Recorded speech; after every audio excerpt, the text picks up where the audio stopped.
Audiolivro O Grande Conflito, uma saga milenar e seu final surpreendente. Capítulo 20.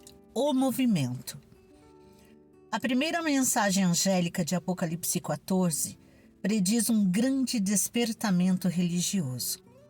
Retrata de um anjo, abre aspas, que voava pelo céu e tinha na mão o Evangelho eterno para proclamar aos que habitam na terra, a toda nação, tribo, língua e povo.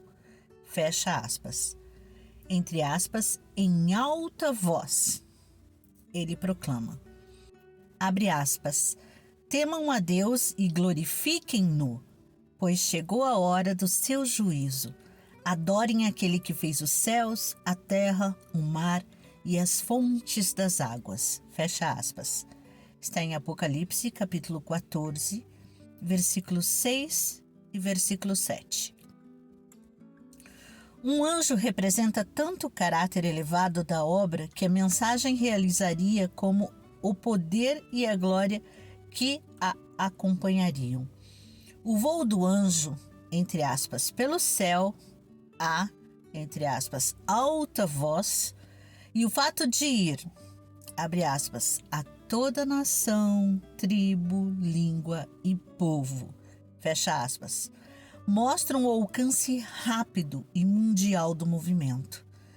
Quanto ao tempo em que isso deve acontecer, anuncia o início do juízo. Essa mensagem faz parte do evangelho que só poderia ser proclamado nos últimos dias, pois somente então seria verdade que a hora do juízo chegou. Daniel recebeu a ordem de fechar a parte da profecia ligada aos últimos dias e selá-la, entre aspas, até o tempo do fim. Daniel, capítulo 12, versículo 4. Somente nesse tempo seria possível proclamar uma mensagem sobre o juízo, baseada no cumprimento dessas profecias. Paulo advertiu a igreja a não aguardar a vinda de Cristo em seus dias. Somente após a grande apostasia e o grande reinado do, entre aspas, homem do pecado, poderíamos esperar o advento do nosso Senhor. 2 Tessalonicenses, capítulo 2, versículo 3. O, entre aspas, homem do pecado, também, entre aspas, mistério da iniquidade, entre aspas, filho da perdição e, entre aspas, a apostasia, representa o papado, o qual manteria sua supremacia por 1260 anos. Esse período chegou ao fim em 1798. A vinda de Cristo não poderia acontecer antes desse tempo. A palavra de cautela dada por Paulo abrange toda a era cristã até o ano de 1798. A mensagem da segunda vinda de Cristo deveria ser proclamada após esse período. Nenhuma mensagem dessa natureza foi anunciada em eras passadas. Conforme vimos, Paulo não a pregou. Ele apontou para a vinda do Senhor em um futuro então distante. Os reformadores não a proclamaram. Martinho Lutero disse que o juízo ocorreria cerca de 300 anos depois de sua época. Desde 1798, porém, o selo do livro de Daniel foi removido e muitos têm proclamado a mensagem de que o juízo está próximo. Em diversos países, assim como a reforma do século XVI, o movimento adventista apareceu em diferentes países na mesma época. Deus dirigiu pessoas de fé a estudar as profecias e elas encontraram evidências convincentes de que o fim estava próximo.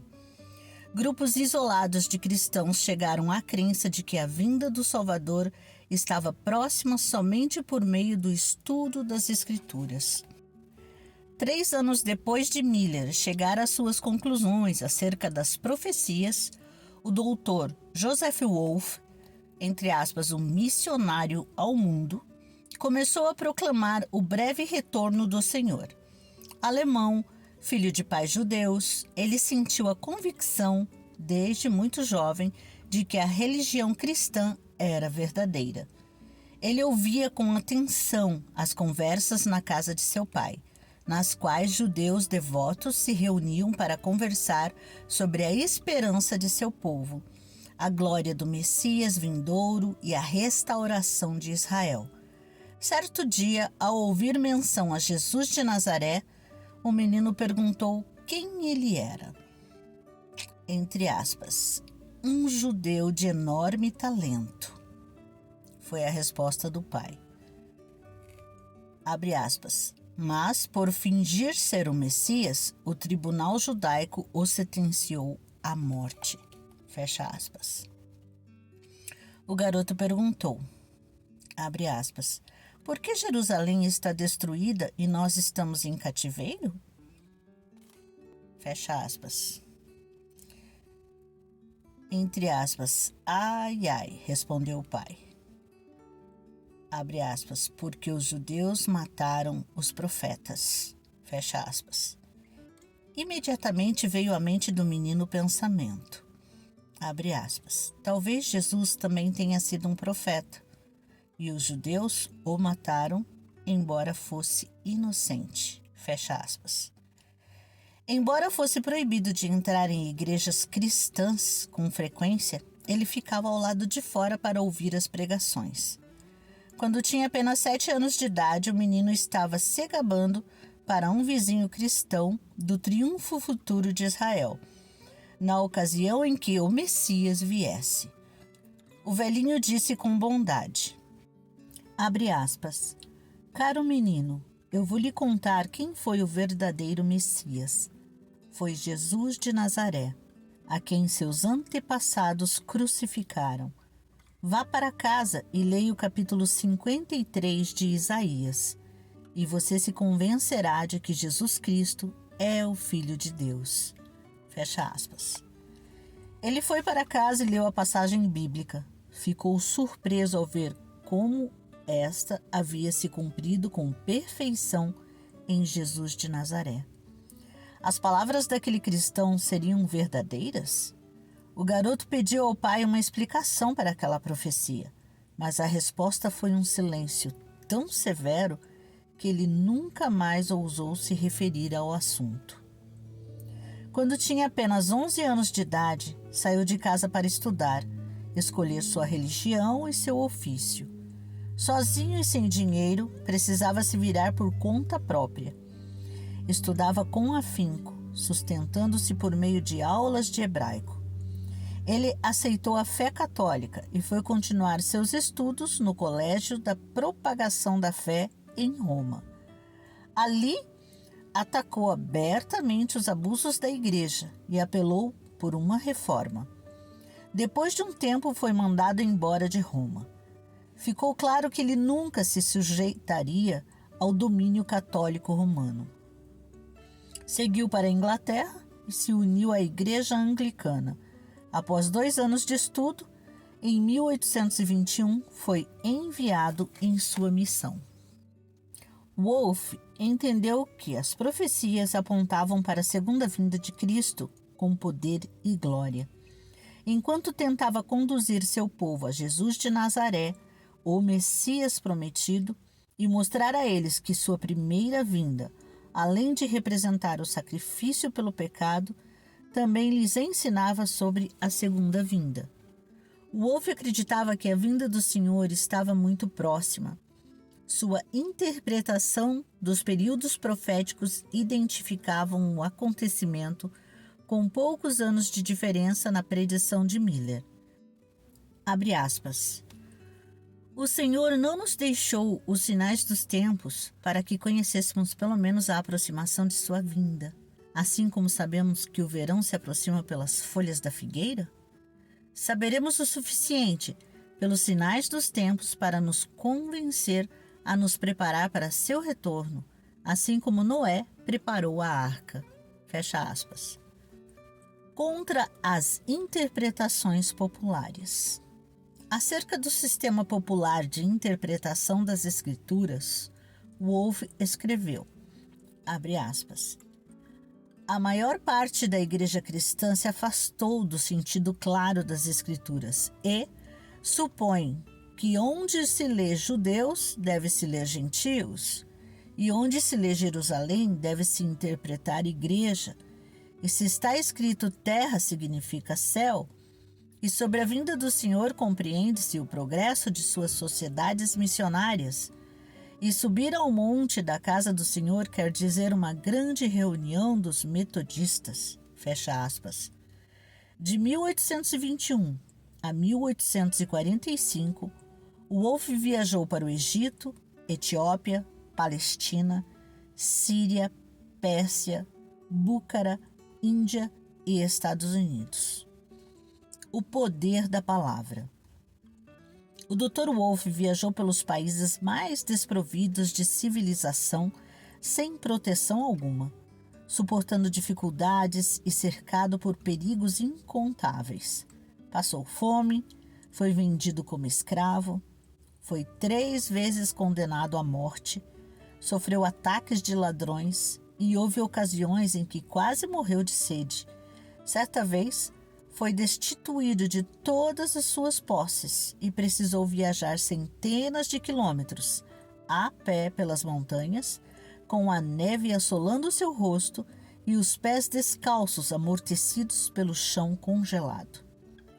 Quando as pessoas o advertiam a não sair desarmado em meio a tribos selvagens hostis, ele respondia que estava, entre aspas, munido de armas. Abre aspas, oração, zelo por Cristo e confiança em seu auxílio. Fecha aspas. Abre aspas, também estou cercado pelo amor de Deus e do próximo no coração, com a Bíblia em mãos. Fecha aspas. Abre aspas, sinto que meu poder está na palavra e que sua força pode me sustentar. Fecha aspas. Ele continuou a trabalhar até a mensagem haver se espalhado por boa parte do mundo povoado. Em meio a judeus, turcos, persas, hindus e outras nações e raças, ele distribuiu a palavra de Deus em diversos idiomas e em todos os lugares anunciava a vinda do Messias. Em Bucara, encontrou um povo isolado que defendia a doutrina do breve retorno do Senhor.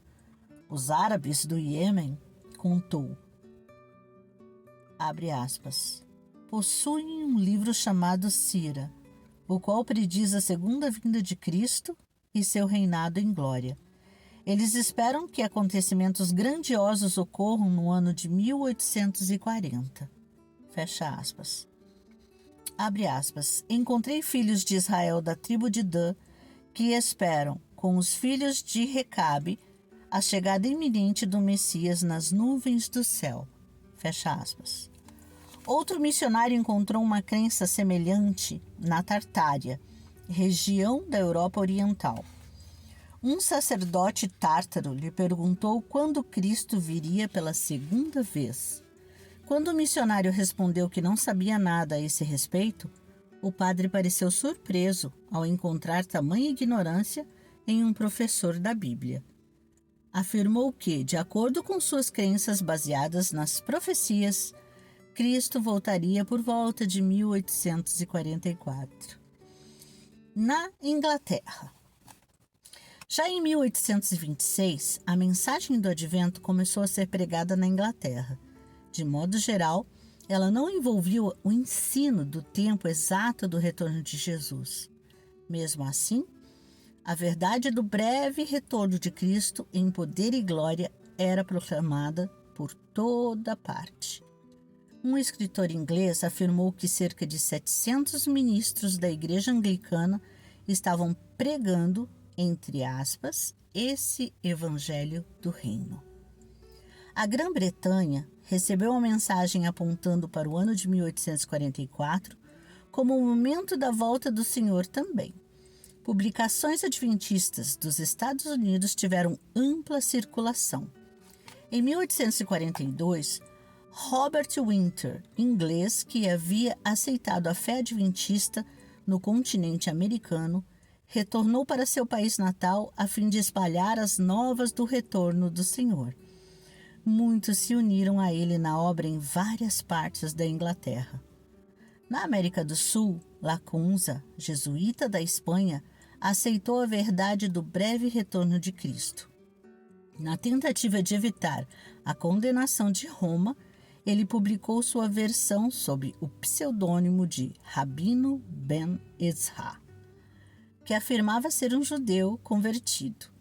Por volta de 1825, seu livro foi traduzido para o inglês e ajudou a aprofundar o interesse já despertado na Inglaterra. Na Alemanha e na Suíça. Na Alemanha, Bengel, pastor luterano e estudioso da Bíblia, ensinava a doutrina do breve retorno de Cristo. Enquanto preparava um sermão baseado em Apocalipse 21, a luz da segunda vinda de Cristo surgiu em sua mente, e as profecias do Apocalipse se abriram para seu entendimento. A importância e a glória das cenas proféticas o sobrecarregaram, e ele precisou se afastar do assunto por um tempo.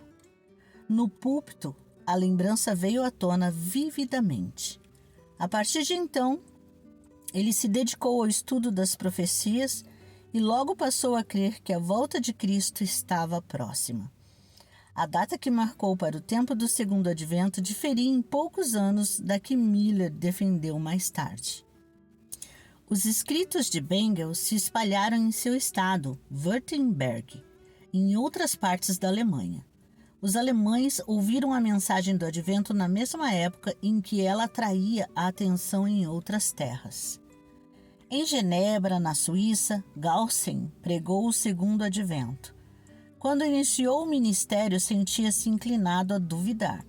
Quando jovem, havia se interessado pelas profecias. Após ler Ancient History, História Antiga, de Rowling, ele leu o segundo capítulo de Daniel.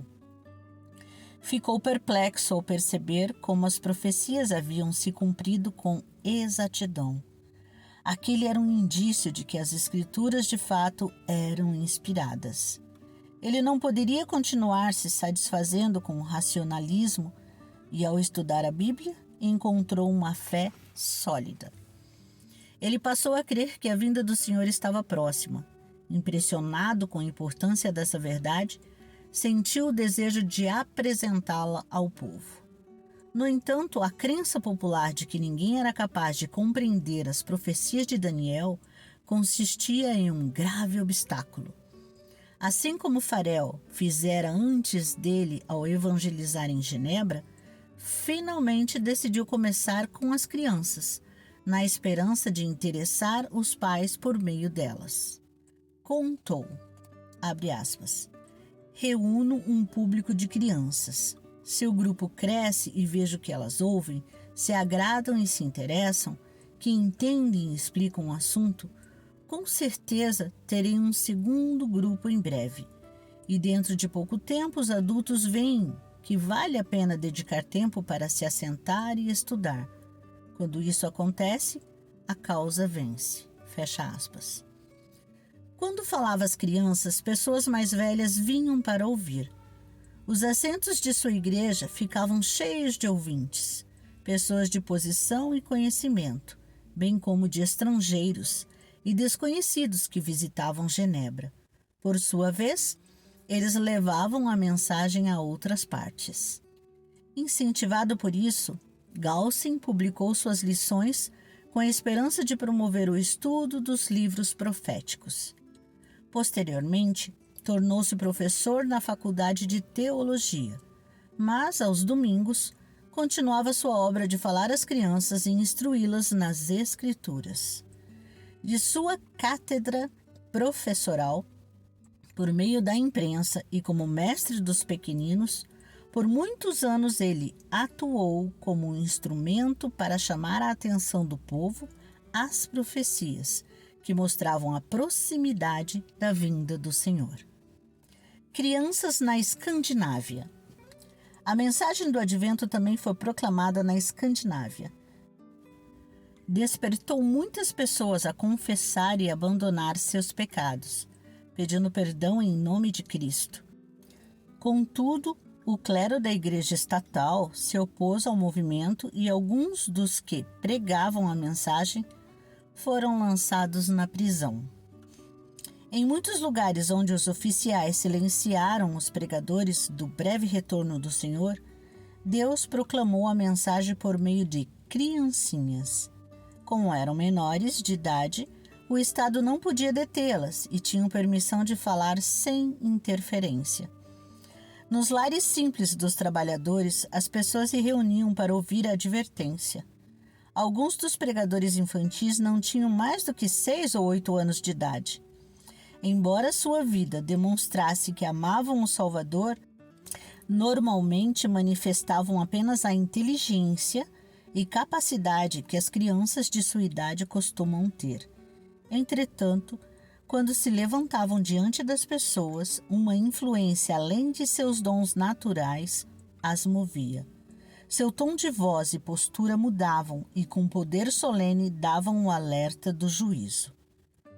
Abre aspas. Temam a Deus e glorifiquem-no, pois chegou a hora do seu juízo. Fecha aspas.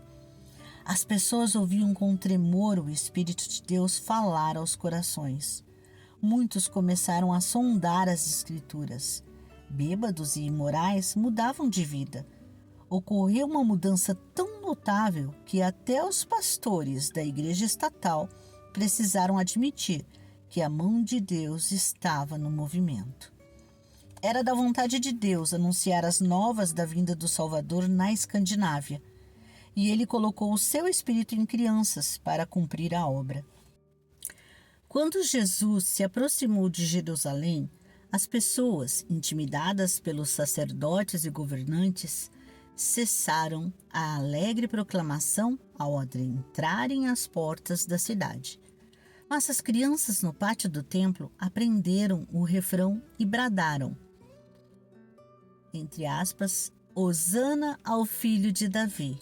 Está em Mateus, capítulo 21, do versículo 8 ao 16.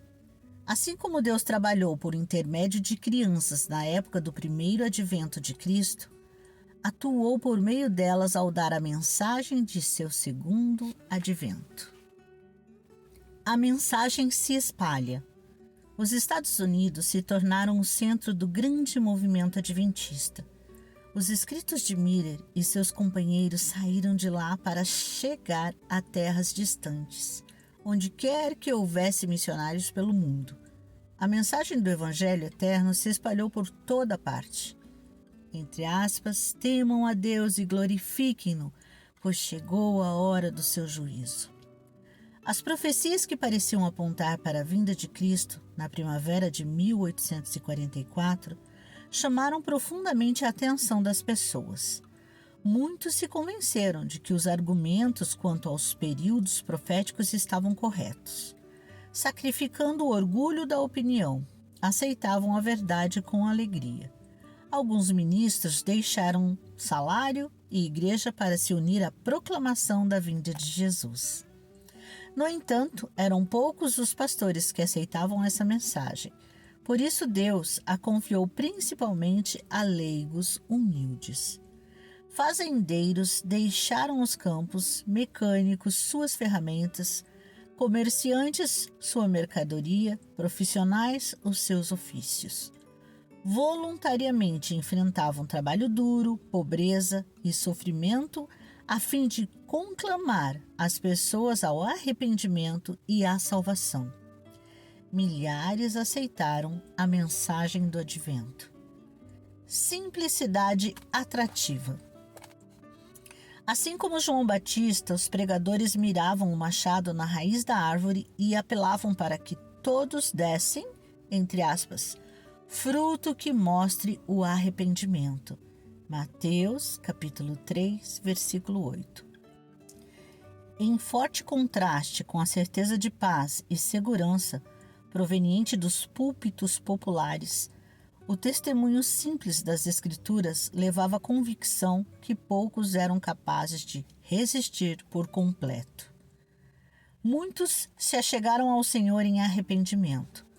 O sentimento que haviam dedicado às coisas terrenas por tanto tempo agora se destinava ao céu. Com o coração abrandado e submisso, uniram-se na proclamação da mensagem. Entre aspas, temam a Deus e glorifiquem-no, pois chegou a hora de seu juízo. Pecadores perguntavam em lágrimas, entre aspas, o que devo fazer para ser salvo? Aqueles que haviam sido desonestos estavam ansiosos para consertar as coisas. Todos que encontravam paz em Cristo ansiavam por ver outros partilharem as mesmas bênçãos. O coração dos pais se voltou ao dos filhos e o coração dos filhos ao dos pais. Está em Malaquias, capítulo 4, versículos 5 e 6. Barreiras de orgulho e relutância foram derrubadas. As pessoas faziam confissões sinceras. Em toda parte, corações suplicavam diante de Deus. Muitos lutavam a noite inteira em oração para ter a certeza de que seus pecados haviam sido perdoados ou pela conversão de parentes e vizinhos. Todas as classes, ricas e pobres, altas e baixas, estavam ansiosas por ouvir o ensino do segundo advento. O Espírito de Deus deu poder à sua verdade. As pessoas sentiam a presença de santos anjos nessas reuniões e muitos se uniam aos fiéis todos os dias. Multidões imensas ouviam em silêncio as solenes palavras. Céu e terra pareciam se aproximar um do outro. As pessoas voltavam para casa com louvores nos lábios e o alegre som ecoava pelo ar silencioso da noite. Ninguém que tivesse participado daquelas reuniões conseguiria esquecer as cenas do mais profundo interesse. Oposição. A mensagem de um momento definido para a vinda de Cristo despertou forte oposição de muitas pessoas em todas as esferas da sociedade, do ministro no púlpito ao mais ousado e rebelde pecador. Muitos afirmavam que não eram contrários à doutrina da segunda vinda, apenas objetavam ao tempo definido. Mas os olhos de Deus, que tudo veem, liam o coração de cada um. Aquelas pessoas não queriam ouvir que Cristo viria julgar o mundo com justiça. Suas obras não passariam na inspeção do Deus que sonda o coração e tinham medo de encontrar seu Senhor. Assim como os judeus na época do primeiro advento de Cristo, aquelas pessoas não estavam preparadas para receber Jesus. Além de se recusar a ouvir os argumentos claros da Bíblia, ridicularizavam aqueles que aguardavam o Senhor. Satanás zombou de Cristo, dizendo que seu professo povo o amava tão pouco que não queria que ele voltasse. Aqueles que rejeitavam a fé do advento costumavam usar o argumento, abre aspas, ninguém sabe o dia, nem a hora, fecha aspas. A passagem bíblica diz, abre aspas, quanto ao dia e a hora, ninguém sabe, nem os anjos dos céus, nem o Filho, senão somente o Pai. Fecha aspas. Está em Mateus 24, versículo 36. Aqueles que aguardavam o Senhor davam uma explicação clara desse versículo e mostravam com toda clareza como seus oponentes o usavam de maneira equivocada. Uma declaração do Salvador não deve ser usada para invalidar outra. Embora ninguém saiba o dia nem a hora de sua vinda, somos instruídos a saber quando ela está próxima. Recusar ou negligenciar saber o quanto seu advento está perto será tão fatal para nós quanto foi para o povo nos dias de Noé, não estar ciente da aproximação do dilúvio. Cristo disse, abre aspas, se você não estiver atento, virei como um ladrão e você não saberá a que hora virei contra você. Fecha aspas. Está em Apocalipse, capítulo 3, versículo 3. Paulo fala sobre aqueles que aceitaram a advertência do Salvador. Abre aspas. Mas vocês, irmãos, não estão nas trevas, para que esse dia os surpreenda como ladrão. Vocês todos são filhos da luz, filhos do dia. Fecha aspas. 1 Tessalonicenses, capítulo 5, versículos 4 e 5. Entretanto, aqueles que queriam uma desculpa para rejeitar a verdade se recusavam a ouvir essa explicação. E as palavras, entre aspas, ninguém sabe o dia nem a hora, continuavam a ecoar na boca do zombador e até do suposto ministro de Cristo.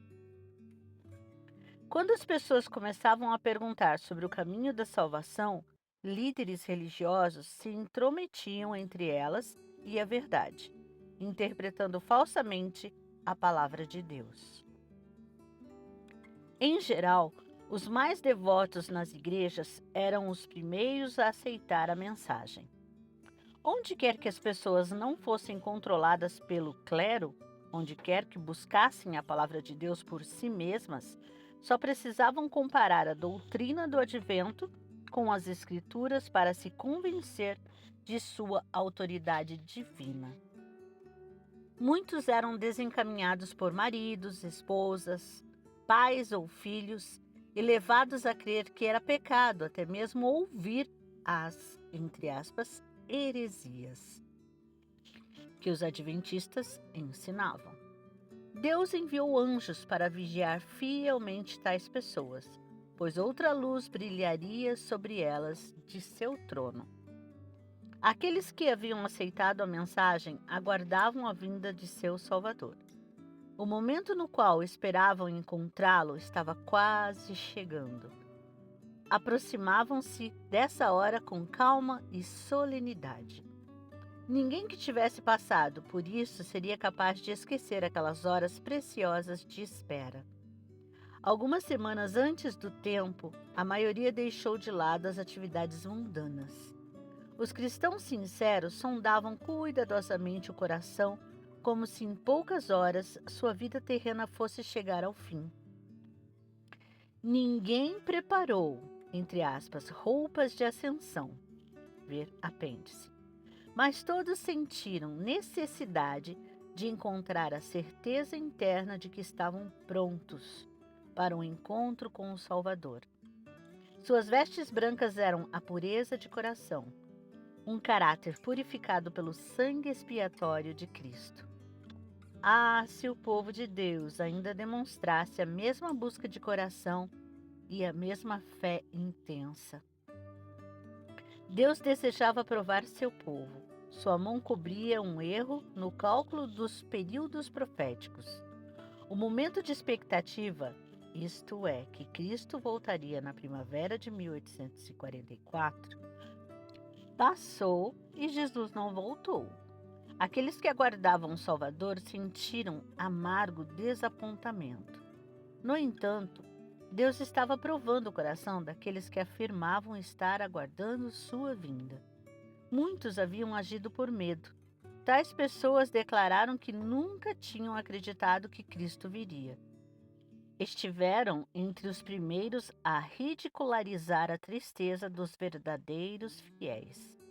Mesmo assim, Jesus e todo o céu olhavam com amor e compaixão para os fiéis desapontados. Se o véu que separa o visível do invisível pudesse ter sido aberto um pouco, esses cristãos leais teriam visto anjos se aproximando deles para protegê-los das flechas de Satanás.